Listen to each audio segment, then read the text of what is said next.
Hello, Thomas. Okay, here we go. I've got your watch in here.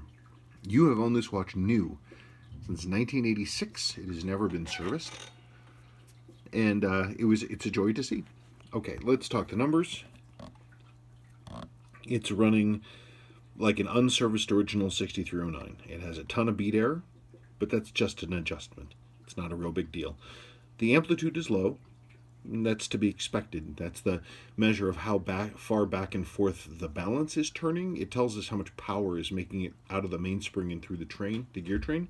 The answer is not a lot, but it could be worse. Boy, it could be a lot worse. 194 isn't bad. I mean, it's got a lot of beat error,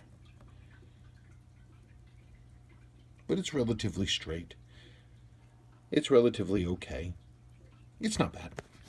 It's not bad. The watch is absolutely not that I'm not doubting. Not that I'm doubting your word at all. I'm just looking at the watch, and it is entirely original. It's exactly what you said it was. Not a doubt in my mind.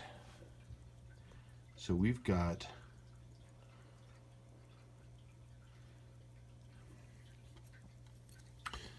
Yeah, I mean, your case back seal is completely flattened, and you can see little bits of pitting corrosion here. I mean, but just like on the surface, just really, really minor.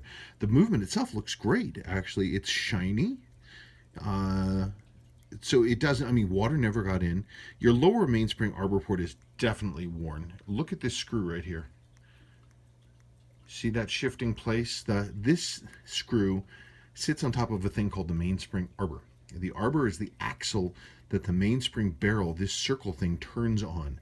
The bottom end of that sits in just a hole in the brass of the main plate. And so as this stainless steel axle turns and turns and turns and turns and turns, that hole gets worn out into an oval. And so what we have to do is we have to do a repair with a jewel to repair that bottom. But once that's done, then boy, the watch will be just bulletproof. It wasn't a design failure. It was Seiko looked at the numbers and said, do we really want to install a jewel there, which will enable the watch to run for decades instead of 10 years, 10 or 15 years? And they elected not to put a jewel in there. And they could have. In the higher end versions of this movement that were used in other things, they did. They put a jewel in there. They did not here. But we can turn around and we can put that jewel in place, and we can make it better. And then you won't ever have to worry about that wearing out ever again. Put a nice big old jewel in there. It's amazing, though. You took such good care of this watch. One owner since new. Look at the perfect loom.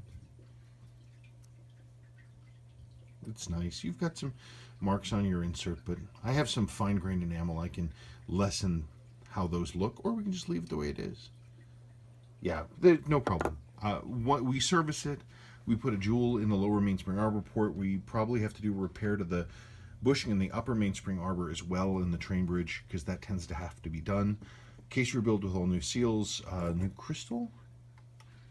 Yeah, your crystal scratched up. So crystal, case rebuild with seals, repair the lower mainspring arbor port, upper mainspring arbor bushing, movement service, and I think that'll be it.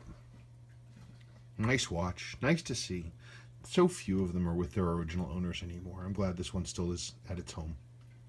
That's great. Okay, thank you, sir.